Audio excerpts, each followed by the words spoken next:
Salut à tous et bienvenue sur 15 à Milan. L'Italie s'est qualifiée à la dernière minute du temps additionnel en obtenant le point du match nul, un but partout contre la Croatie grâce à une belle frappe enroulée de Zaccagni et jouera son huitième de finale samedi contre la Suisse. A noter bien sûr l'ouverture du score croate par Modric à la 55e. Modric qui reprend dans les 6 mètres un ballon repoussé par Donnarumma. J'accueille ce soir Superlio, Gali et le revenant Nico. Salut à vous. Salut. Salut. Superlio, que retenir à part le scénario?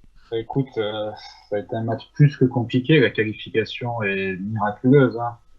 Parce que là, franchement, parce qu'ils sont passés par un trou de souris, honnêtement, la dernière fois que j'ai vu ça, c'était il y a 30 ans, la Coupe du Monde aux États-Unis, où l'Italie était passée meilleure troisième après un match nul contre le Mexique avec un but de Massaro contre le Mexique, justement. Là, ils sont passés de manière miraculeuse. Après, on ne sait-on jamais, ils peuvent se transcender sur le deuxième tour dans le meilleur scénario ou Oui, faire un l'Italie match encore pire 94 que avait ça. quand même un autre effectif. Oui, il y avait Roberto Baggio surtout qui a porté l'Italie jusqu'à la finale. Après, là, il faut espérer que Spalletti soit moins confus dans ses choix et moins obstiné, hein, parce que nous remettre Di Lorenzo, qui est aussi fautif sur le but, hein, parce que c'est lui qui est en retard sur Modric, faudra voir. Mais là, savourons déjà le minimum qui a été fait, passer de ce groupe de la mort, et on verra bien par la suite, hein. En sachant qu'une défaite n'éliminait pas forcément l'Italie, il aurait juste fallu attendre quelques temps pour savoir si l'Italie pouvait faire partie des meilleurs troisièmes.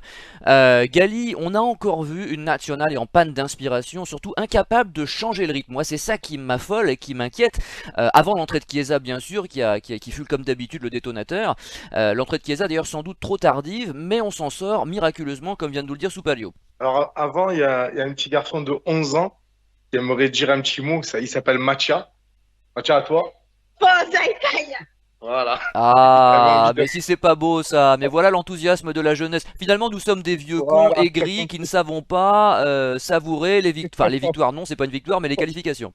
Moi, ouais, je suis content juste pour lui là aujourd'hui, tu vois. Et ben Parce voilà, que nous avons un nouveau ah, participant à Casa Milan quand même qui existe depuis. C'est la 16e année de Casa Milan et nous avons eu le plus jeune participant de l'histoire de l'émission et ça c'est un bonheur voilà. aussi, surtout pour entendre ce genre de choses. Forza Italia, il y a rien de plus beau. Non, parce qu'il est jeune, parce que c'est vrai que au-delà des émotions que ça procure le foot, parce que c'est plutôt rare, tu vois, c'est voilà, moi j'ai 41 ans maintenant, si on avait été disqualifié, ça aurait pas été la fin du monde pour moi. Et pour les jeunes footballeurs, ils sont pas trop à regarder le contenu, pas contenu. Pour eux, leur équipe qu'ils aiment, voilà, ils sont passés. Bon, bref, fin de la parenthèse, ils sont contents. Mais oui, ce match-là, il a été très compliqué. Un petit mot pour les Croates parce que c'est terrible, c'est horrible de sortir comme ça. Parce qu'il faut, parce que sincèrement, sur le match, dans les valeurs foot, dans la solidarité, dans la gestion du jeu, dans l'envie d'aller chercher la qualif, je pense que les Croates, ils méritaient plus que nous ce soir. Donc, ce qui leur arrive là, c'est un coup du sort, parce qu'ils méritent pas du tout de sortir comme ça, de cette manière-là. C'est pas aux Croates, parce que je pense qu'ils ont tout donné.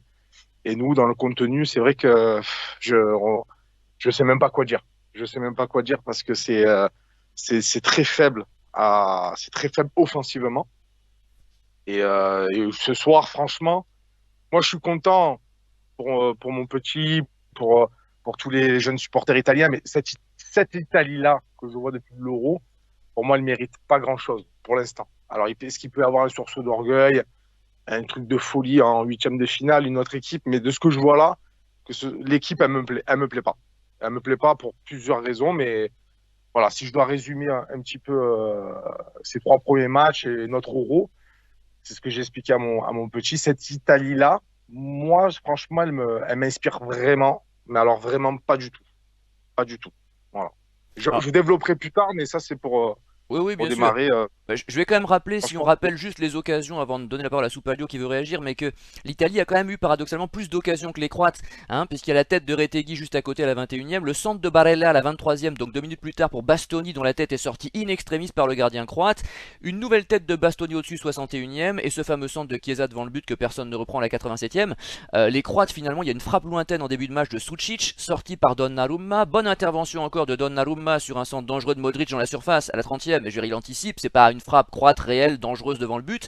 Et il y a ce fameux penalty, bien sûr, qu'il faut rappeler, un Donnarumma omniprésent depuis le début du tournoi, repoussé donc par Donnarumma juste avant le but, un penalty de Modric à la 54e minute. Réaction de Soupalio et ensuite on donnera la parole à Nico. Oui, je voulais dire, il faut pas oublier un détail qui est très important. L'Italie s'est qualifiée à ce championnat d'Europe en finissant deuxième, et dans les dernières minutes du match décisif contre l'Ukraine, il y avait un penalty qui aurait pu être sifflé pour les Ukrainiens. Donc à chaque fois, ça passe par un trou de souris. Pour l'instant, la chance sourit à l'équipe de Spalletti, espérons que ça dure le plus longtemps possible. Et à l'inverse, la non-qualification pour la Coupe du Monde 2022, ce furent deux pénaltys manqués par Jorginho en qualif. Hein, donc à chaque fois c'est une histoire de penalty, ça se joue in extremis, mais tout simplement parce que cette équipe n'a pas de marge, cette équipe est limitée. Nico va nous en parler. Nico, on connaît précisément les limites de cette équipe et on se demande d'ailleurs depuis le début de cet Euro si elle peut mieux faire. Moi, j'ai été très surpris, je m'attendais pas en fait à aussi peu. Ce qui est terrible, c'est que comme disait un peu Gali, moi c'est ce que j'ai ressenti, c'est cette équipe, elle dégage rien déjà. Je trouve que tu sors pas, on va dire, de caractère, tu ressors pas un leader, peut-être Donnarumma, peut-être le seul, et ça me coûte de le dire. Euh, Offensivement, c'est très mauvais, alors qu'avec Spalletti, bon, tu t'attends à ce qu'il y ait du jeu. Maintenant, comme je t'avais dit à toi, on avait parlé, Spalletti pour moi c'est plus un entraîneur de club qui, au fil des jours, va poser sa patte avec un style de jeu léché, parce que Spalletti reste pour moi un très bon entraîneur, mais je pense qu'il est peut-être pas fait pour entraîner une équipe nationale. Défensivement, il y a des joueurs qui sont méconnaissables. Di Lorenzo, bah, c'est toute sa saison qui a été ratée au Napoli. Je l'ai jamais Di trouvé bon pour Marco, ma qu'on a part. Hein. vu, je sais que c'est pas ton préféré, mais quand même au Napoli, en général, en tout cas, c'est plus fiable que ça. Là, c'est le mec est dans une déroute terrible. Di Marco, enfin, c'est pas le joueur de l'Inter, hein, qui est omniprésent sur son couloir.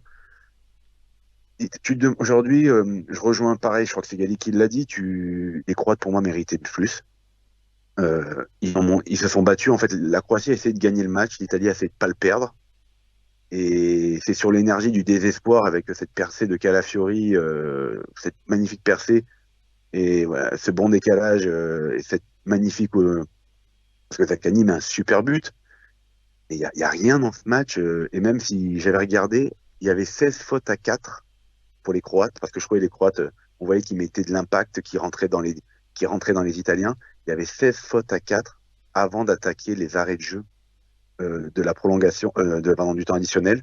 Et les Italiens n'avaient pas pris un carton jaune avant ces 8 dernières minutes, ce qui montrait, parce que moi c'était l'impression que j'avais du match, qu'en fait il y avait pas de répondant physiquement. C'est-à-dire que ok, ils y sont pas techniquement, mais physiquement ils y sont pas, ils y mettent même pas le minimum. Et bon, le seul truc qu'on peut se dire, c'est que comme on dit dans toutes les compétitions, que ce soit l'Euro ou la Coupe du Monde, c'est qu'il y a des phases de poule, et après il y a les matchs à élimination directe. Est-ce qu'on va voir une autre équipe d'Italie?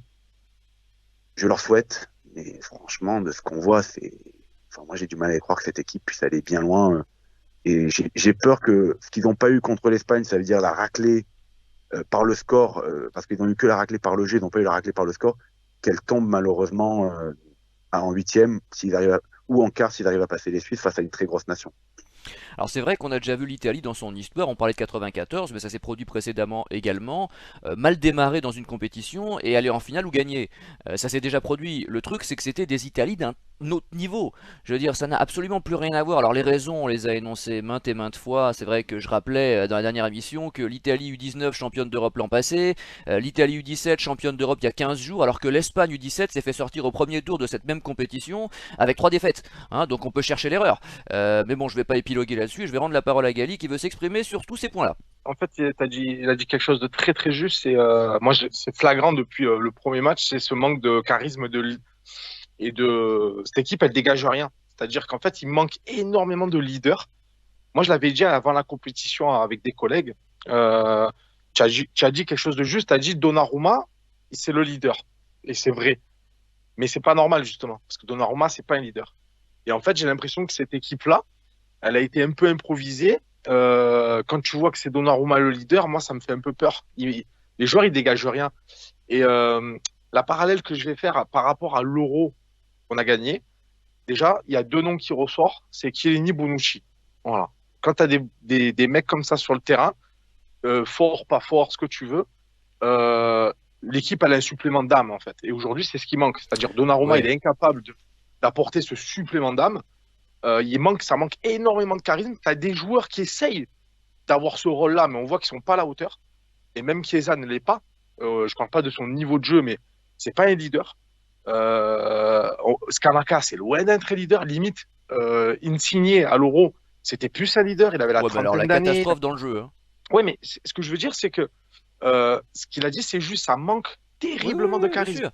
Bah, les deux défenseurs centraux, Calafiori et Bastoni, découvrent vraiment le haut niveau comme titulaire. Et oui, Après, ce sont pas les plus mauvais. Paradoxalement, c'est pas- quand tu regardes Bastoni, il est plutôt intéressant. Calafiori est plutôt une révélation alors qu'il joue à Bologne.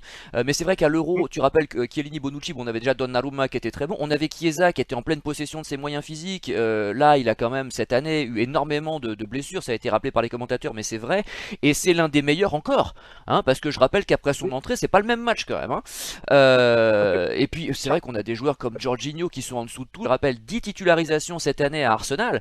C'est quand même pas possible de faire jouer titulaire quelqu'un qui joue pas en club, quoi. C'est incroyable ça. Bon, donc c'est vrai que c'est effrayant. Moi, les relances dans l'axe, les fautes techniques, le manque d'implication, le manque d'engouement, le manque de hargne. C'est vrai qu'on manque de Gattuso dans l'entrejeu. Et surtout ce côté prévisible, ce côté téléphoné, ce côté incapable, si vous voulez, de changer de rythme, hein. Moi, c'est ça, hein, de surprendre l'adversaire, de percuter. Ça offre peu de perspectives pour les matchs qui viennent. Après, je demande à être démenti, mais c'est vrai qu'il y a tellement de faiblesses, tellement de lacunes, on a vu tellement peu de choses qu'on ne sait pas comment s'enthousiasmer pour la suite, alors qu'on devrait, comme ton fils Gali, être capable de rêver à la qualification, etc., de célébrer au moins ça ce soir. Et c'est vrai qu'on a du mal parce qu'on ne voit pas comment aller plus loin. Mais on va peut-être passer avec Superio au meilleur italien ce soir. Bon, j'hésite. Bon, la facilité, ça serait de dire Donnarumma, parce qu'il est quand même exceptionnel depuis le début de l'Euro, il sort des belles parades, et il confirme d'ailleurs son don sur les pénaux, hein.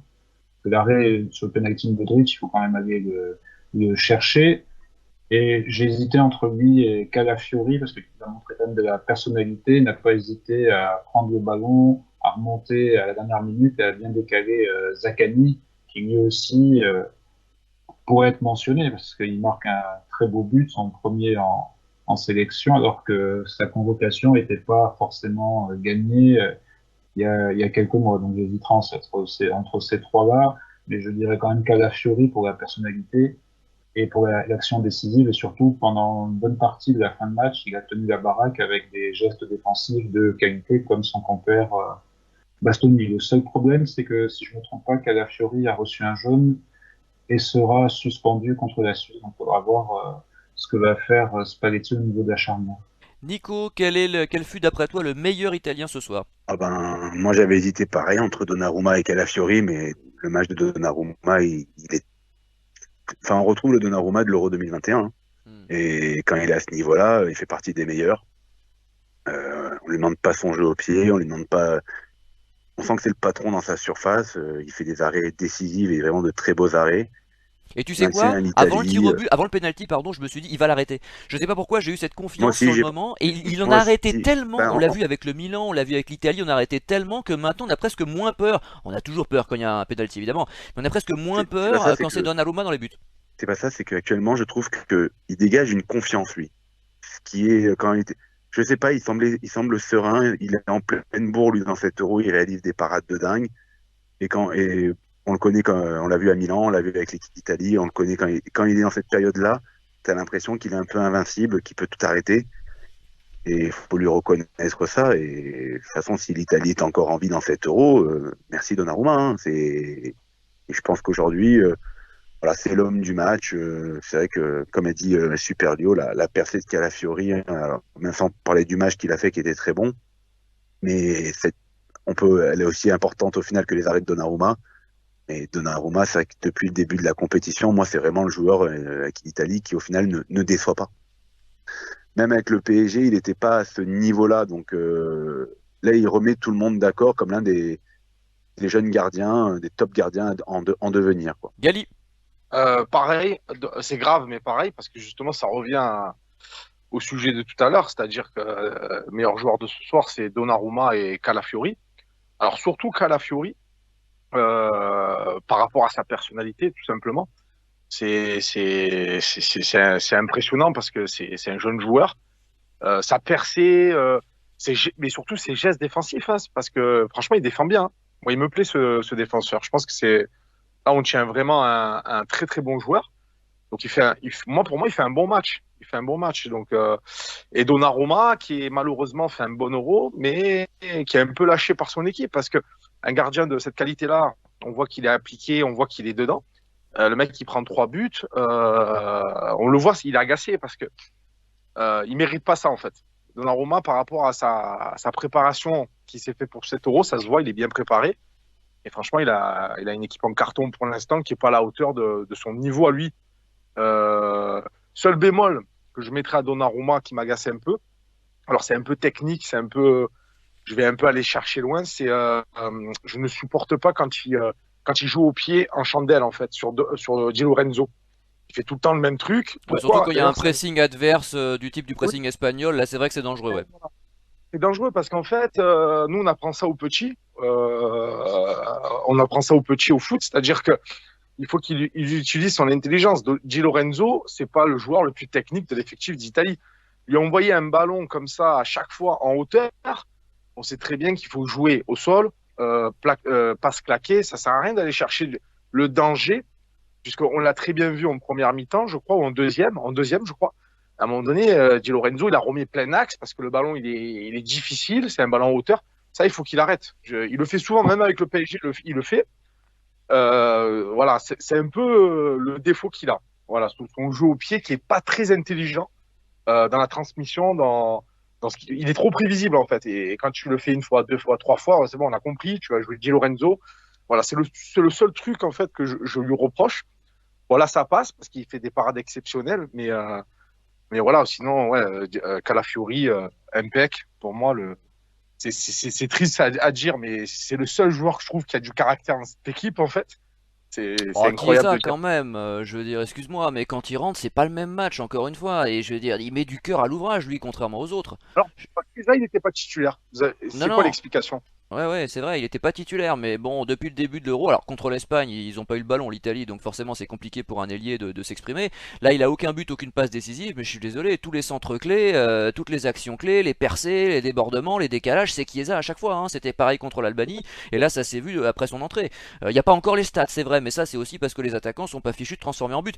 Quand, je sais plus si c'est Scamacca ou Retegui manque le centre à la 87e, normalement ça doit faire but, hein. Inzaghi, là il y a but à tous les coups, hein. Mais je vais quand même rappeler une chose, parce que vous soulignez à juste titre l'attitude des Croates qui voulaient sans doute plus que les Italiens la qualification, tout ça c'est ce qu'on a remarqué, mais je rappelle quand même que la seule frappe dangereuse côté croate c'est Sucic à la 5e minute et c'est une frappe de loin. Les Croates ne se sont créés aucune occasion dangereuse devant les buts de Donnarumma quand même, hein. Il n'a pas été inquiété en dehors de ça parce que c'est une main de Fratesi qui a provoqué le penalty. Supario. Oui, je voulais dire que il y a un détail qui m'a frappé hein, depuis le premier tour, c'est que les joueurs les plus dangereux dans la surface adverse du côté italien, ce sont les défenseurs, hein, parce que Bastoni a une occasion de la tête. À chaque fois, ce sont les milieux ou les défenseurs et pas nos attaquants, donc ça prouve bien les difficultés offensives. Hein. Parce que le joueur que tu cherchais qui a raté le but sur le centre, c'était Scamacca, hein, il a manqué quelque chose. Mais qu'il est mauvais, mais qu'il est mauvais, c'est incroyable. Dès qu'il touche le ballon, ça va pas où il faut. C'est ça, en plus tu te dis avec son physique, il devrait jouer en pivot, garder le ballon, mais même pas. Contre les Espagnols, il s'est fait bouger.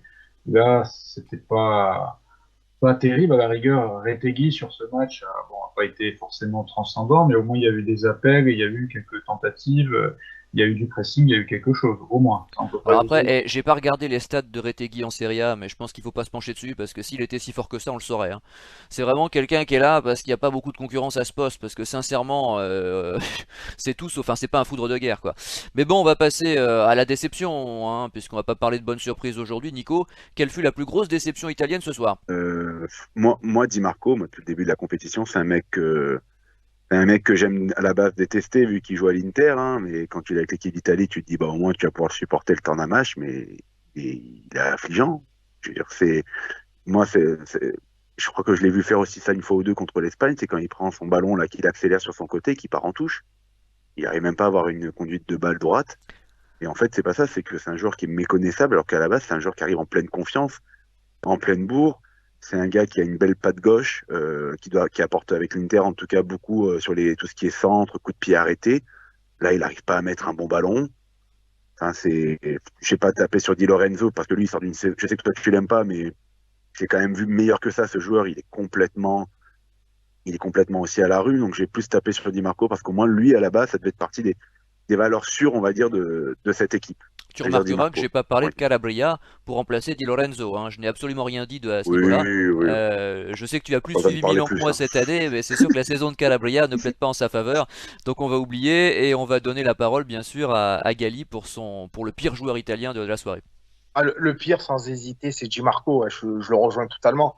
Parce que, alors, on pourrait en citer plus, mais s'il y en a un qui doit ressortir, c'est lui. Parce que, pour le coup, là, aujourd'hui, le schéma lui convient, puisqu'on joue, je pense, que j'ai du mal à lire un peu la lecture de Spalletti, mais ça ressemblait fortement à un 3-5-2. Donc, le schéma lui convient.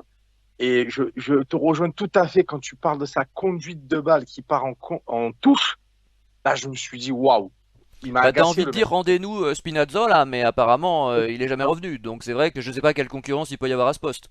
J'y viens, parce que justement, le rôle de piston en équipe d'Italie, il a toujours été de piston, droite ou gauche d'ailleurs, il a toujours été très très important. Très très important dans notre manière de jouer. On se rappelle Et là, Grosso. Grosso, tu as Zambrotta, tu en as eu plein, Ah tu en as eu Maldini plein. évidemment, mais il faut remonter loin. Hakimi, voilà, c'est notre jeu qui est comme ça, c'est notre jeu, je pense que ça vient de la formation italienne, etc. Dans cet euro, depuis le début, Di Marco, c'est censé être notre piston, on va dire, la valeur ajoutée. Moi, j'ai vendu du rêve à des mecs qui connaissent pas trop Di Marco. Et là, c'est catastrophique. Incapable. Incapable d'adresser un bon centre, incapable de faire des différences, de faire des bons appels de balles. Techniquement, c'est très juste. Il fait deux, trois, franchement, il est très approximatif. Il va pas vite. Il n'arrive pas à prendre le vis-à-vis. Il n'y a pas de déséquilibre par le dribble. Donc, c'est très compliqué quand tu joues piston, quand tu peux pas te déséquilibrer par le dribble. C'était la force, justement, de Spinazzola, qui, lui, avait cette faculté, physiquement et techniquement à nous créer toujours ce déséquilibre par un dribble. Alors Et le il temps d'une rentrait comme compétition, d'une demi-compétition, parce qu'il a pas fait une grande carrière en club d'après ce que j'ai compris. ouais, c'est ça. Et non, Di Marco, ce soir, ça m'a un peu perturbé au même titre. Mais d'ailleurs, finalement, dans ce qui se passe dans cette équipe d'Italie, ceux qui nous font défaut, bah, c'est les pistons. C'est-à-dire Di Lorenzo, on va dire à droite, qui est franchement pas terrible techniquement ce soir. Di Marco, qui est franchement pas terrible aussi.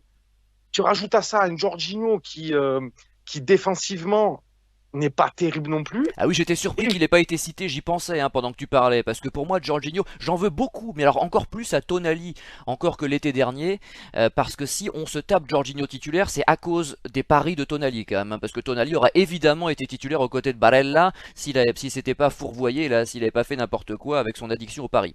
c'est ça. Donc en fait, ce que je veux dire, c'est que donc Di Marco, il rate complètement son euro. Di Lorenzo, qui est franchement pas là. Jorginho, et on a un joueur qui est très élégant en club, mais qui, je pense, n'est pas du tout adapté à cette équipe d'Italie. En tout cas, c'est ce que je vois, c'est Pellegrini. Pellegrini, c'est pareil. Regardez sa première mi-temps.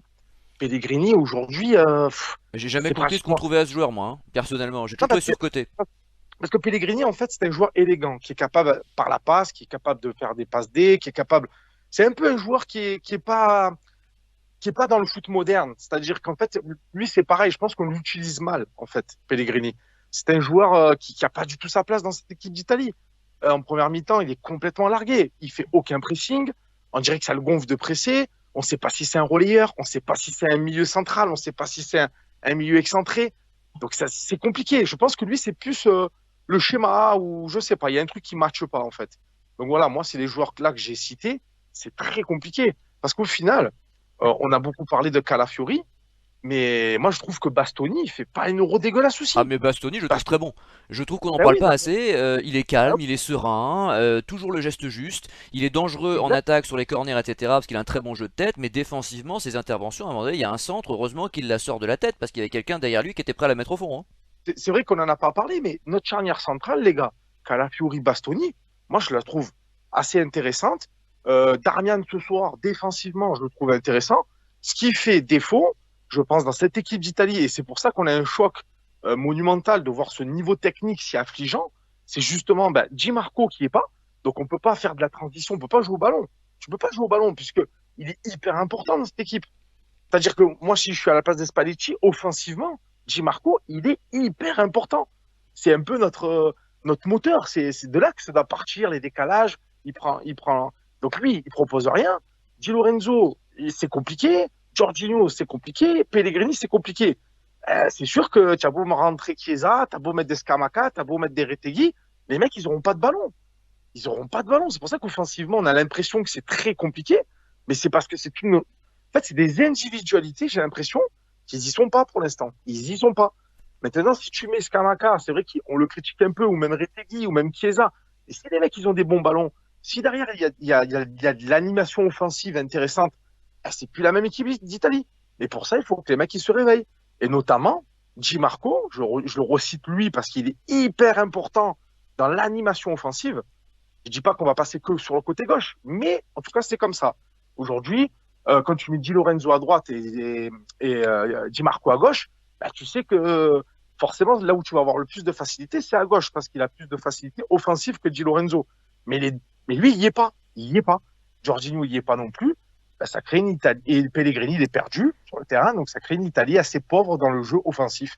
Alors Voilà. Soupalio doit attendre à peu près depuis 20 minutes de s'exprimer, mais Nico veut réagir sur la défense. Alors Soupalio fera patienter encore un peu. Pas de souci. Oui, si je peux rajouter quelque chose sur la défense, je suis d'accord avec ce que tu viens de dire, que la défense Bastoni-Calafiori est au niveau. Mais en fait, c'est l'animation, on va dire, défensive, où on a l'impression en fait qu'ils défendent pas ensemble. Il y a des trous dans cette défense, déjà entre le milieu, je trouve, et la défense, que des fois tu te demandes comment ils arrivent à trouver des espaces pareils. J'arrive pas à comprendre de la part de Spalletti de s'entêter avec Di Lorenzo et plutôt, déjà au passage, cette défense à 5, je l'attendais depuis un petit bout de temps. De mettre plutôt Darmian à la place de Di Lorenzo, là où il joue avec l'Inter, même si des fois il sait qu'il peut dépanner aussi dans l'axe. Jouer avec Di Marco quand même sur le couloir gauche en espérant qu'il revienne au niveau. Mettre plutôt Mancini qui a fait une bonne saison avec la Roma et qui a très bien fini en plus l'année dernière, enfin cette saison, et passer avec une défense avec Mancini, Bastoni, Calafiori, et Mancini qui est en plus très dur sur l'homme et qui a tendance au moins à être agressif, à attaquer, même si des fois il prend même un peu trop de cartons. Mais je pense que déjà ce serait mieux pour cette défense, au moins sortir ne serait-ce que Di Lorenzo et mettre Darmian et s'appuyer, on va dire, sur le bloc quand même de l'Inter, Darmian, Bastoni, Di Marco, qui ont quand même au moins, on va dire, quelque chose ensemble, ils ont l'habitude de jouer ensemble Oui, c'est vrai, mais en moi je championnat. me demande si Gatti et Cambiaso n'auraient pas leur mot à dire aussi. Hein, parce que ce sont pas des manchots non plus. Cambiaso côté droit peut faire du bien, et Gatti côté gauche, Gatti qui est un joueur assez polyvalent qui peut aussi jouer dans l'axe, pourrait aussi rendre des services, surtout si Di Marco continue à décevoir, parce qu'à un moment donné il va peut-être falloir faire quelque chose, on va pas conserver comme ça une confiance inébranlable à des joueurs qui ne le méritent pas. Hein. Di Marco, je suis assez d'accord avec vous, ça devrait être le joueur clé côté gauche, parce que c'est vrai que ce qu'on le voit faire avec l'Inter, entre ses frappes de loin, ses centres, etc., il est hyper précis, c'est un joueur qui met du cœur à l'ouvrage aussi, et malheureusement c'est son petit frère là qui joue, c'est pas possible, ou son cousin, j'en sais rien, mais on le reconnaît pas. Bon, Superio, c'est enfin ton tour, vas-y, sur le pire italien de la soirée. J'aurais dit, comme vous, la paire de latéraux, parce que, comme je l'ai dit en début d'émission, Di Lorenzo est quand même fautif sur le but. Hein. Il est en retard sur Modric, qui fait un foudre guerre au niveau vitesse et qui le devance largement et a le temps d'ajuster Donnarumma. Donc, Di Marco, je suis d'accord avec vous aussi, très imprécis, pas grand-chose de bon, et les corners, je ne sais pas ce qu'il dit à Pellegrini, mais les deux ont mal tiré leur corner, donc ça aussi à revoir. J'ai pas mal de regrets sur les convocations, parce que quand tu vois que l'Atalanta, qui a gagné l'Europa League, a aligné deux pistons comme Ruggeri et Zappacosta qui savent jouer dans un 3-5-2 et qui prennent bien leur couloir, ça aurait pu être une solution. Autre chose, je suis quand même assez consterné par le flou tactique de Spalletti. Et c'est déjà ses paris sur Di Lorenzo et Raspadori, deux de ses chouchous de Naples, qui n'ont pas été forcément des paris gagnants, j'ai du mal à les comprendre. Hein. Et autre chose, le positionnement de certains joueurs, Fratesi depuis le début de l'Euro, on ne sait pas quelle est sa position. Et à la fin, il a tenté un coup de poker en mettant Scamacca et Retegui ensemble, alors que d'habitude, il ne joue pas à deux pointes. Tout comme l'entrée tardive de Fagioli, qui a quand même fait un peu de bien, puisqu'il est un peu plus mobile, un peu plus rapide dans les transmissions que Jorginho. Pourquoi l'avoir convoqué si c'est pour faire jouer 10-15 minutes, hein. Il y a quand même pas mal de confusion tactique de la part de Spalletti. J'espère qu'il va nous trouver une bonne solution et arrêter de s'entêter avec certains joueurs. Bon, je crois que vous avez tout dit sur tout l'effectif, donc on va pas parler du joueur bonus ce soir, ni des accessites, on va directement passer au mot de la fin avec Gali. Bah, le mot de la fin, c'est bon, on va se réjouir de la qualification malgré tout. Ça aurait pas été un drame pour moi si on n'était pas qualifié, sincèrement, ça aurait pas été un drame par rapport au contenu que j'ai vu sur les 3 premiers matchs. En espérant Je pas pense prendre 3-0 contre la Suisse. ouais, contre la Suisse, ce sera compliqué. Ce sera compliqué. Mais maintenant, est-ce que Spalletti va changer? Je sais pas. Après, dans son coaching, il change quand même. Donc, ce qu'on dit, il le voit. Parce que, je sais pas si vous avez remarqué, contre l'Espagne, il avait sorti les moins forts. Il avait sorti Pellegrini, il avait sorti Fratesi, il avait même sorti Di Marco, si je me trompe pas. Donc, là, il a ressorti Di Marco. Voilà, il a sorti Jorginho. Alors, donc, j'espère qu'il va changer quelque chose. Il y a quelque chose. Il faudra, de toute façon, on n'a rien à perdre. Il va bien falloir faire changer quelque chose. Je pense que Fagioli, de ce que j'ai vu, peut nous apporter énormément. Voilà, je pense. Bah, c'est un Il bon est joueur, frais. mais il a pas de rythme dans les jambes, puisqu'il a joué un match et demi cette saison. Pour les paris Ouais, aussi, mais pour les mêmes raisons que Tonali. je pense que malgré tout, on devrait tenter le coup. Parce qu'il y a clairement un problème. Il y a carrément, il y a vraiment un problème. Donc côté piston gauche, il y a aussi malgré tout un problème de qualité au milieu. Parce que cette équipe Et de d'Italie, lenteur. ouais, elle fait quand même des dingueries là, hein. Franchement, quand on regarde de plus près, je pense que la presse italienne en parlera, les journalistes italiens en parleront, mais ils reviennent beaucoup en arrière, ils sont peu inspirés. Les corners, c'est une dinguerie. Les coups francs, des fois ils ont des coups francs, je sais pas, ils les jouent pas, ils reviennent en arrière. Euh, ça manque de passes dans les intervalles, ça manque de mouvement. Je pense qu'offensivement, on sait qu'on n'a pas la qualité. Euh, mais je pense que malgré tout, pour le coup, euh, on ne peut pas vraiment parler de qualité puisqu'on n'a pas beaucoup de vraies opportunités. Voilà, ça joue pas au ballon, tout simplement. Ça Ouais, non, joue mais pas au c'est ballon. très lent, et c'est vrai que moi ce qui me choque, c'est le manque de mobilité et le manque d'appels. Quand Chiesa n'est pas là, parce que Chiesa lui fait les appels, mais en début de match, là, avant l'entrée de Chiesa précisément, oui, j'insiste, parce que je reste convaincu que c'est le joueur clé dans cette équipe, il y avait très très peu d'appels, et comme tu le dis, oui, c'est très juste, c'est dommage qu'on finisse là-dessus, parce que je voulais le dire avant et j'y ai pas pensé. L'Italie joue beaucoup vers l'arrière, mais ça depuis le match contre l'Albanie, hein. C'est incroyable le nombre de passes vers Donnarumma, le nombre de fois où on peut trouver l'ouverture, parce qu'il y aurait peut-être une possibilité si quelqu'un faisait l'appel correctement, mais non, il le fait pas, donc il faut revenir vers les défenseurs centraux, et ça c'est le jeu de l'Italie depuis le début de l'Euro, tu fais bien de le rappeler. Et c'est ça, et c'est pour ça que je te dis que qu'ils perdent pour perdre, très sincèrement, je pense que Spalletti, si c'est quelqu'un d'intelligent et un fin technicien, il devrait changer quelque chose dans son milieu. Fagioli incarnerait peut-être cette nouveauté, parce que très sincèrement, là ça peut pas continuer comme ça. Ça passera pas contre la Suisse. Je reviens sur Chiesa, parce que moi tout à l'heure, quand je te disais, moi je n'ai pas compris pourquoi il n'a pas joué justement. Parce que Mais parce qu'il a été euh, titulaire sur les deux premiers matchs et que Chiesa est un joueur fragile, qui n'est pas au top, qui n'est pas à 100%, c'est pas le Chiesa de 2021, donc je pense qu'il le met un peu de côté, qu'il l'économise et qu'il a compté sur un Chiesa frais pour jouer contre une défense fatiguée en fin de match, et d'ailleurs c'était à deux doigts de payer. Je pense que c'est ça l'explication.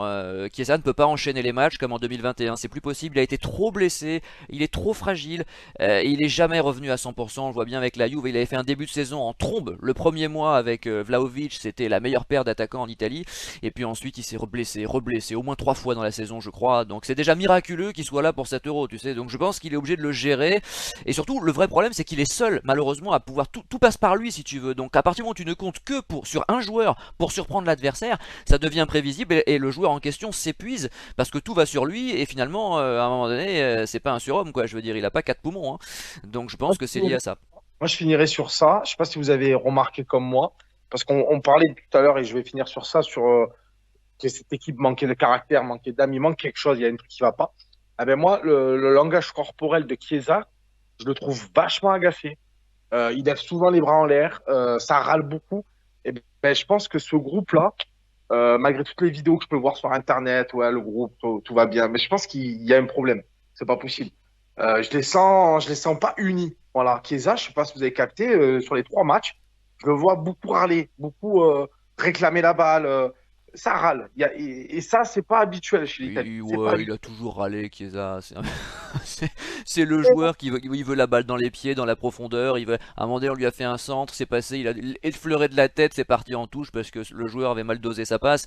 Bah oui, quand on doit égaliser, quand il y a une urgence, évidemment. C'est pas comme si l'Italie menait 2-0 au bout d'une demi-heure, où là les joueurs seraient beaucoup plus détendus. Forcément, il y a aussi l'enjeu, il y avait la qualification, et c'est vrai que là ça passe in extremis, mais je peux comprendre que les joueurs soient agacés. Et surtout un joueur comme ça, comme lui, qui joue tout au physique et à l'abnégation et au sens du sacrifice et aux courses parfois non fructueuses parce que le ballon n'arrive pas, je peux comprendre. C'est évidemment moins confortable comme situation que Jorginho qui reste faire son footing au milieu de terrain, quoi. C'est certain, hein, lui il peut être relax. Bon, on va donner la parole à Nico sur son mot de la fin. Alors moi j'ai deux petits mots de la fin mais très rapides. Le premier, ça a dû être un véritable choc pour les supporters de l'Inter et pour les joueurs de l'Inter dont Fratesi sur le terrain qu'on puisse siffler un penalty contre eux parce que ça a été quelque chose, ils ont eu beaucoup de difficultés quand même cette année. Je te reconnais bien là. Et la dernière chose qui me fait mal au ventre et j'ai pas pu être là à l'émission de fin de saison que vous avez fait, mais me dire que Milan a pris Fonseca alors qu'il y avait deux Zerbi qui valaient à l'OM, moi c'est un truc qui me rend complètement barjot et j'espère qu'on va pas le regretter aussi. Cette saison. Ah, je pense qu'il y a beaucoup de supporters et malheureusement Fonseca, c'est pas contre l'homme, mais malheureusement c'est pas un nom qui fait plaisir aux supporters. Et encore, t'as failli Et avoir j'ai peur Lopetegui. Oui, mais en fait Lopetegui, Fonseca, pour moi c'est le même niveau. C'est des bons entraîneurs, mais le problème qu'il y a, c'est qu'en fait on sait très bien qu'avec ce type d'entraîneur, on n'ira pas chercher plus. Je dis pas qu'avec De Zerbi tu peux aller chercher plus, mais au moins c'est un Italien qui est sur le point, on va dire, de devenir peut-être un top coach. Et ça aurait été bien de lui donner la chance dans un club italien. Et surtout de Zerbi qui est passé par le Milan et marqué par le Milan de Sacchi dans sa culture. Et je dis pas que ça aurait, avec De Zerbi, tu vas gagner des titres, mais en fait, c'est-à-dire qu'on va prendre Fonseca. Le pauvre gars, là, il arrive. Il me fait penser un peu à Giampaolo, d'une certaine manière, quand il arrive. C'est-à-dire que si ça marche pas, il va se prendre les supporters tout de suite sur la figure. Il va pas falloir se rater le premier mois août et septembre vont être très très compliqués, je pense, pour lui s'il n'a pas des résultats très vite. Il n'y a plus rien d'italien dans ce club, hein.